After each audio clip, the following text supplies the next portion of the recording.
Hey everyone, and welcome to another video in the Master Data Management in SQL series. My name is Elric. In the last video we created our base and our select views, and in this video we're going to create our insert, update, and delete views. So we can stop inserting just into the table directly, so we can build our stored procedures on top of these views and get our history and archive all set up, or history and archived all set up. So, we're going to be working in the relationship table and definition table today, along with reusing some code we did last video. So, I'm going to go ahead and get started. You can follow along if you'd like, or just watch, either or we're going to have some fun. So, are you ready? A few videos ago, we entered in some definition families under the data point type class, and we are going to add 2 more records. So we can just copy this and paste it. I'm going to add one for, actually 3 more.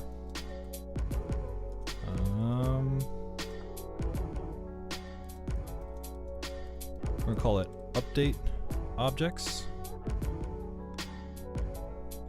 and our description definition surrounding update views and procedures. I'll just call this update object.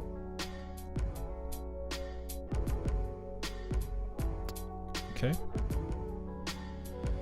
Then we're going to add 2 more. Delete.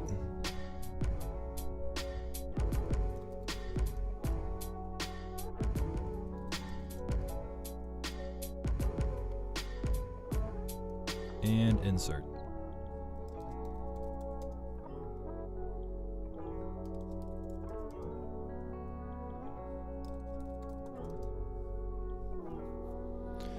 And now in the definition type, since we have new ones 5, 6, and 7, I'm going to add common to 5, 6, and 7. So I can just copy a row, change the family to 5, again for 6, and one more time for 7. So that is going to be our definition side. And in the relationship side, we should have a realm. Oh, that's the normal relationship. A realm for definition of data point type, definition being the parent. Let's see what our class is. Should be default and clustered index. Awesome. So I'm going to add a new class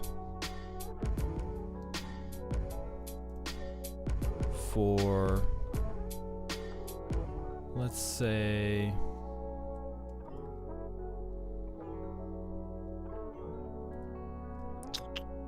do I want update by itself? Direct? Nope. I'm going to say object. What's a good name for this? This is the hardest part about this system, is trying to create a name for something.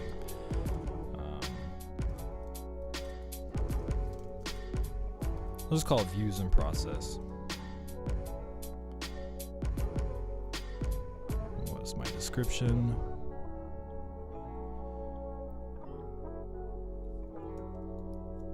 For data point types that belong in views and processes.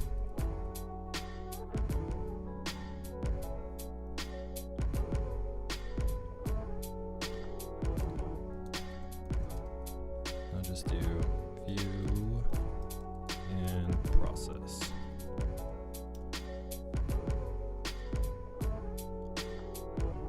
And then for our family, we'll just add one for direct, which should be the third ID. Yep.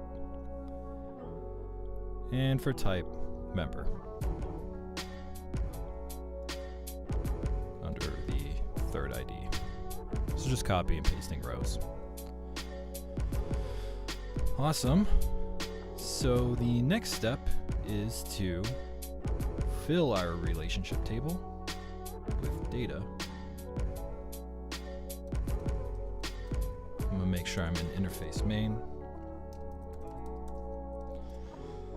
So let's say I want the data point type ID and data point unique data set number from the table, or the view of the table data point type select.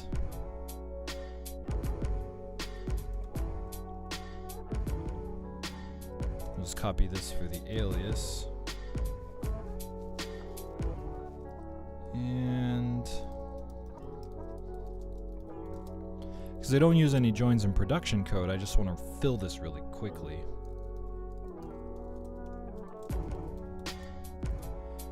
I'm going to join the family onto it. Point family ID equals data point types data point family ID. So that's kind of how we think of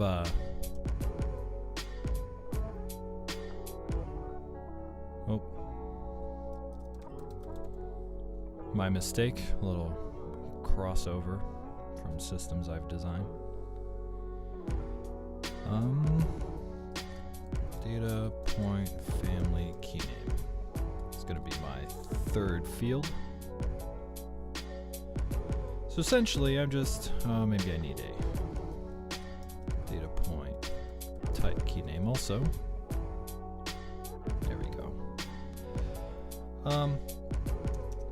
I want to make sure that I have the correct fields in my update. Like, you're essentially going to be able to update everything except, is this source? That's source. Just the specific data set number.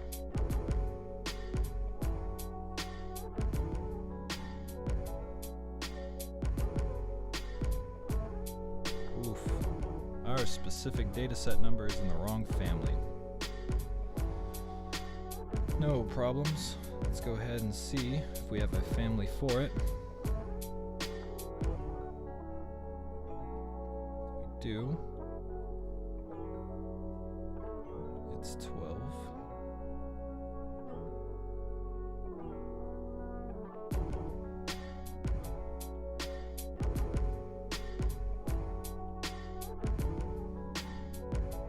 Let's see, data point family ID. Just to make sure. That's under 4. So I'm going to edit my data point type table. I'm going to find specific data set number. That's the implied. Here it is. I'm going to put this under 12. I'll go back and run my query again. And it's in its own. Okay. So for the programmatic, I'm just going to make a note.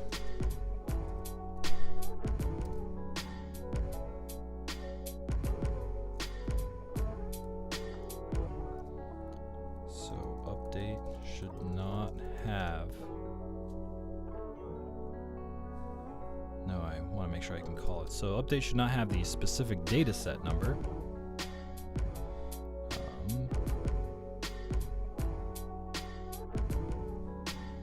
Okay. Insert should not have the specific data set number, and the spoke functionality.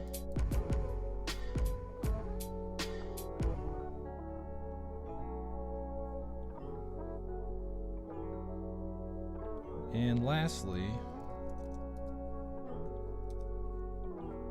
delete should only have the primary key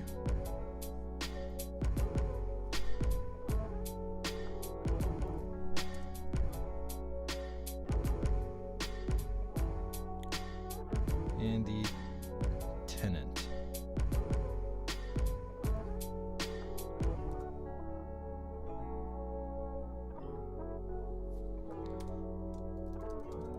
So this will allow me to say where data point family key name not in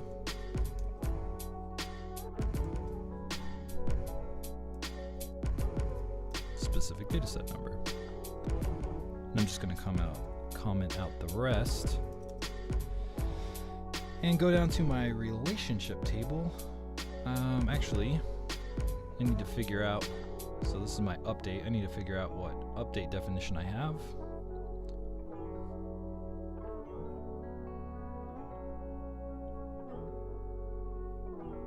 So this is my family. Is 4, so that should be 4. I forgot to add the actual definition, which will be 4 again because they're all linked down the line. So update, view, and process.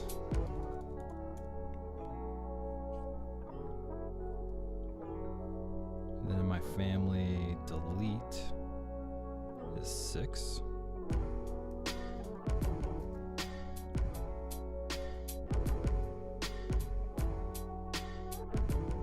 Insert is 7. Oh, we gotta make sure that's a 5, not a 4.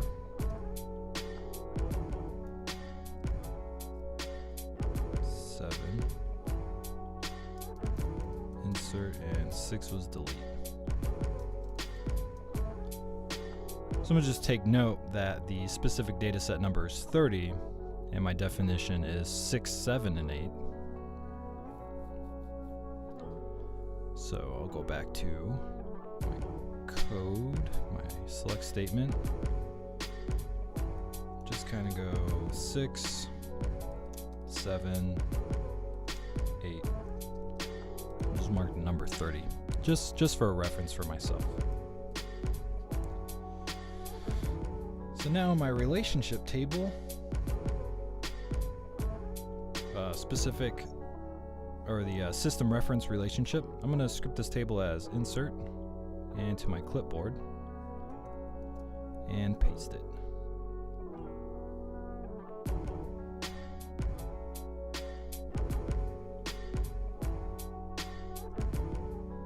Since I'm in interface main, I'll have to add an S in front of this. Oh, this is system main. There we go. So my values will be 2 or 0 for specific data, or for a tenant. I'm going to delete the specific data set number to allow it to create it. My relationship type ID should just be the last one, 3. Comma before it. My specific data set number parent will be the definition, and the child will be 6 for update.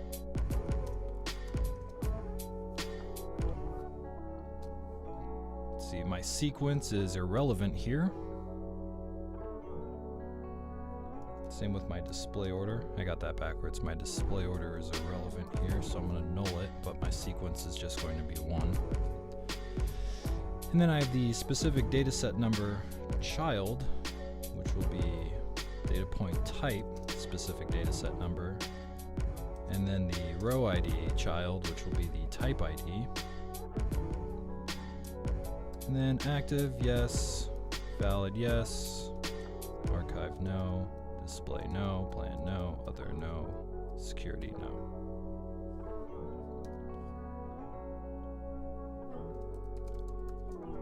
So now I can change this to select and just kind of remove. I'll just comment it out, really.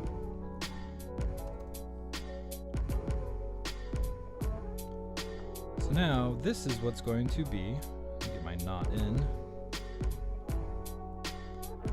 Got 34 rows that's going to be entered into my relationship. And this includes standard, because we're going to use some standards in our table.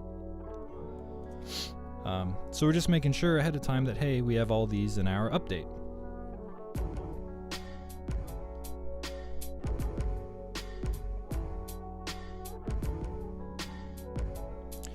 So I'm just gonna go ahead and run this.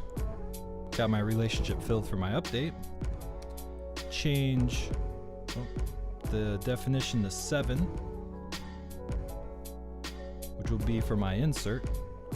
It says should not have. So I will just replace that in my not in, specific dataset number, and spoke functionality. And I'll be able to run this again for my insert. And then my delete is 8. Did I do that right? Oh.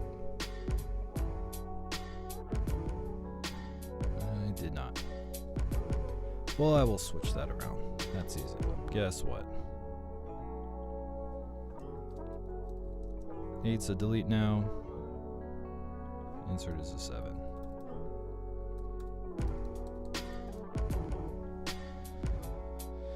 Oh, no problems.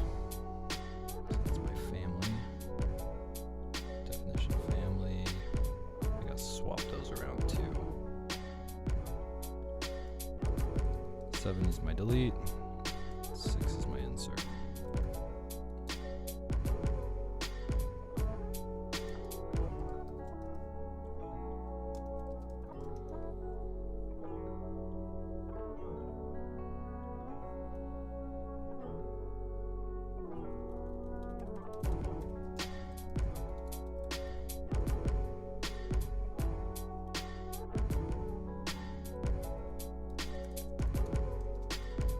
I mean, that's essentially how hard it is to redo something. So, easy enough. So then my 8 will be, now it will be my delete. So I'll grab these two families, paste them, quote them up, and then I'll change not in to in. Make sure I have 8 up here. Excellent. So now I just created my relationships to get ready for my code. I should save this just because. Let's say insert, update, delete,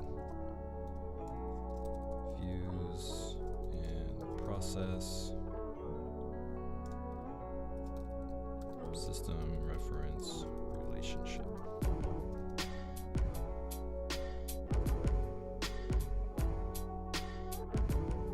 Sweet. Close all these guys out.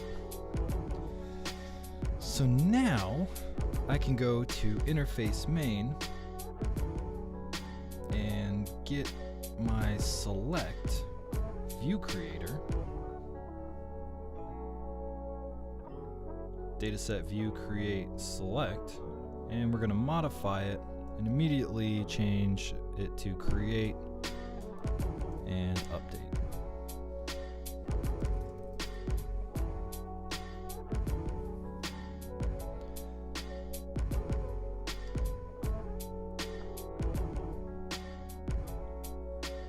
So for the top part, essentially, actually, I think we can take underscore select and replace it with underscore update. Oh, let me turn the volume down on that.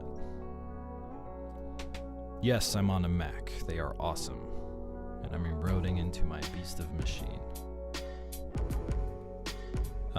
For the trigger, I'm going to remove update. And just for the text, I'm going to remove update too, or also. That'll be good. It's supposed to be coming from base also.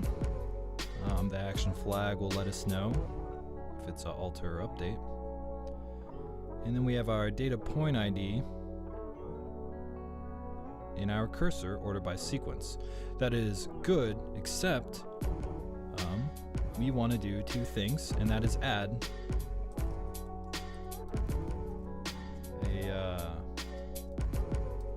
a definition ID and I'm going to that and add a system reference relationship type ID.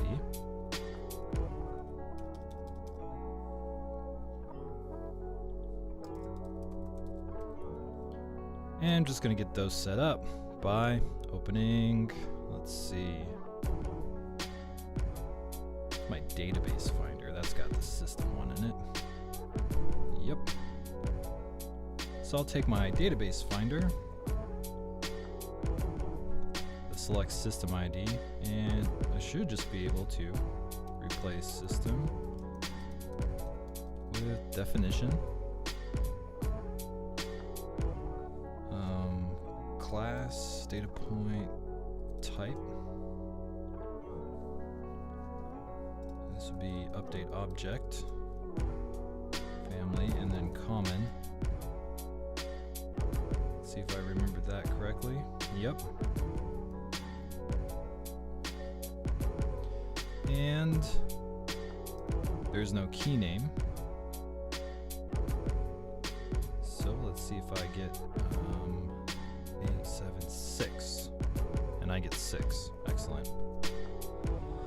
So that will be my definition ID, and I will copy this, paste it below, because these are going to be functions that we create, but we create them from they're going to talk to our views, and if we don't have views yet, I mean, we have a select view, so we could create them, but beside the point.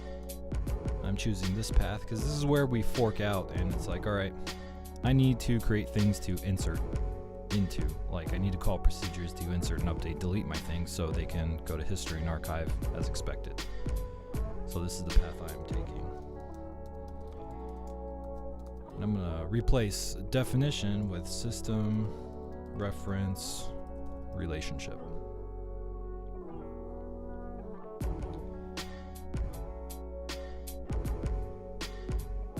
And what I'll have to do is take the topmost item out and copy the class so we can create a realm. Just replace class with realm.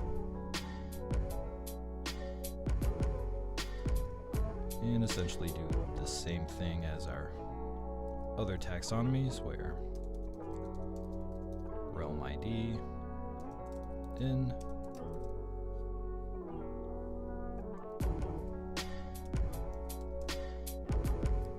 So we have definition -to data point type, view and process, direct member. I'm going to see if that gets me a result, and it does.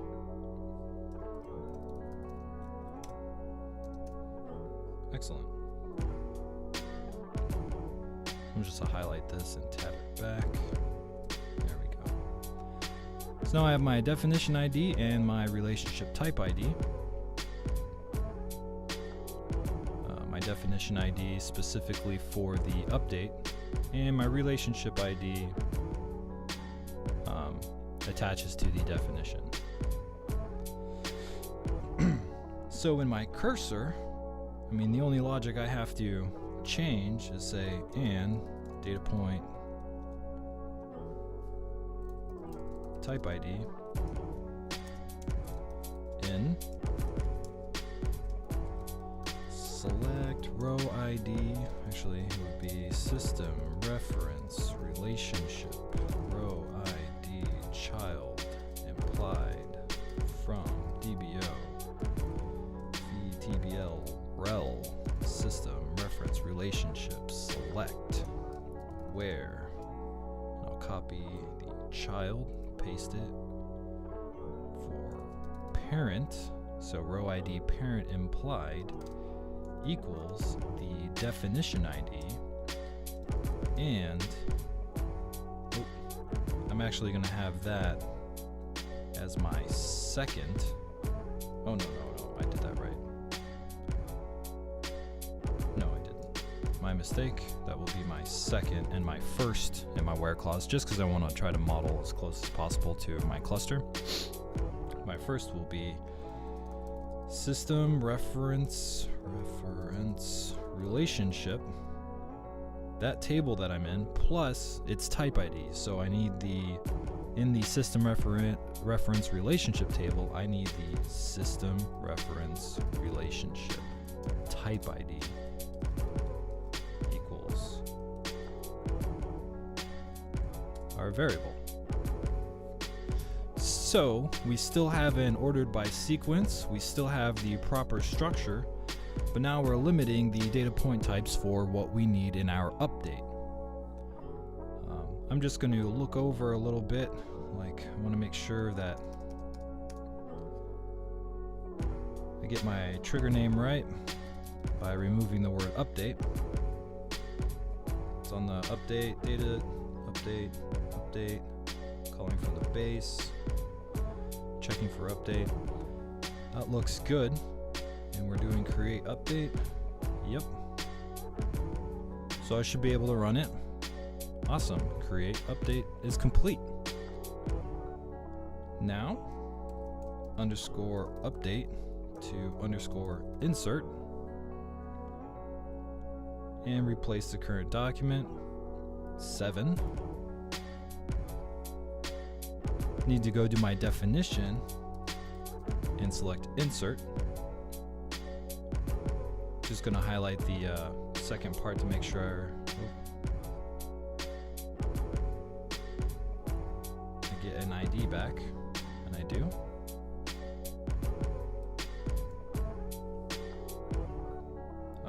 That is it for, well, nope. We have to say insert update because update was the middle.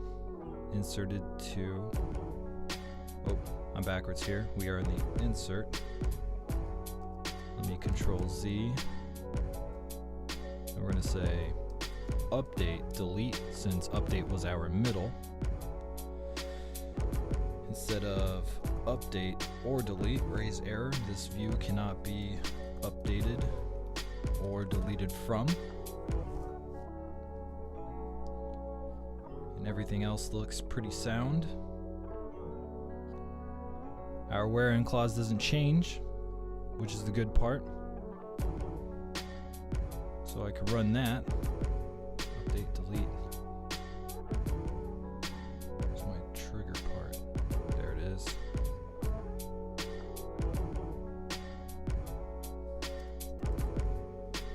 Update, delete. I gotta resave this. I forgot that last piece. Make sure you change your if exists for your trigger. And lastly, underscore insert with underscore delete. Same process. Oh, I have to make it a create. Insert object becomes the delete object.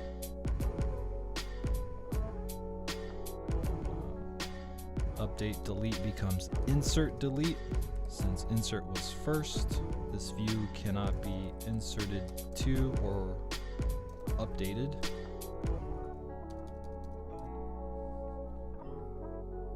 And we'll make sure our trigger name at the bottom is insert delete also. I'll just close that. And we'll create that.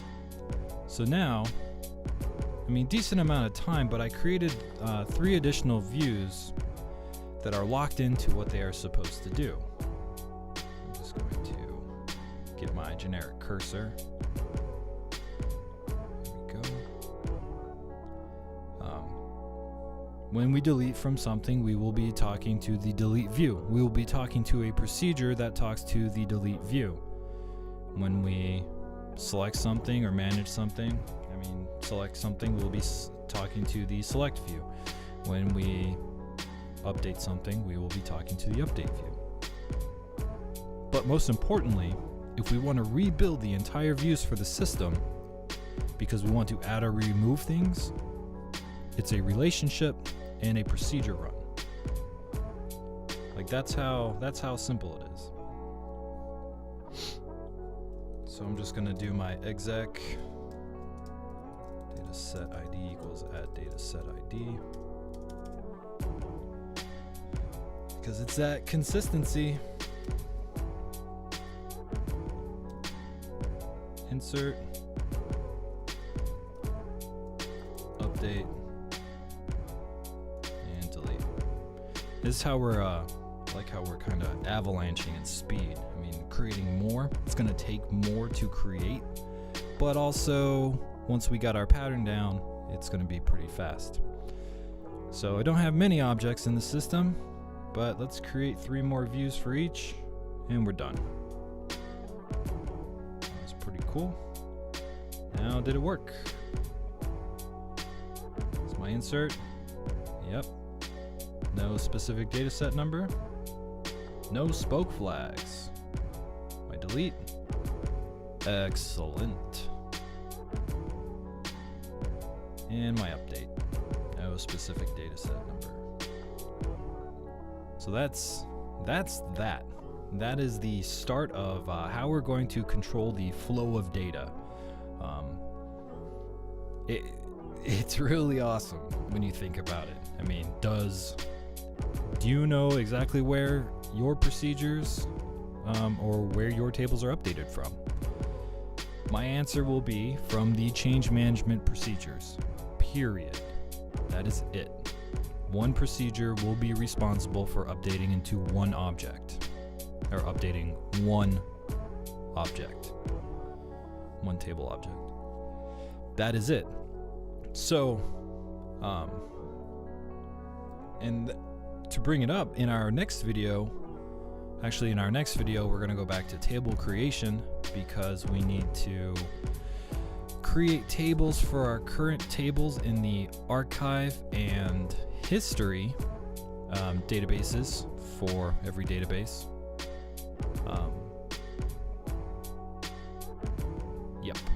So we can actually, in the following video, create the procedures that will check, am I supposed to update, or am I supposed to insert history to this from this object into its respective table? Same with archiving. If this thing is deleted, am I supposed to move the data over? So that will be flag controlled from our dataset table. So we'll have to add new flags to it, and then run our view creators again. So everything's up to date, and you can start to see how the system is managed and developed upon. And then after that, we'll create procedures so we can get rid of all the insert statements that we had previously written and stay away from them in the future. So we know exactly what is affecting our tables through views that we have said you cannot insert spoke functionality flags into the insert view, but we needed the primary key because we're going to capture it and return it in our stored procedure. So yeah, that is it for this video. Hopefully you enjoyed it. If you have any questions, please feel free to leave a comment. I'll get back to you as soon as possible, and possibly put your questions and answers in the description if I had messed something up or whatnot. But yeah, thank you very much for tuning in, and you have a great one.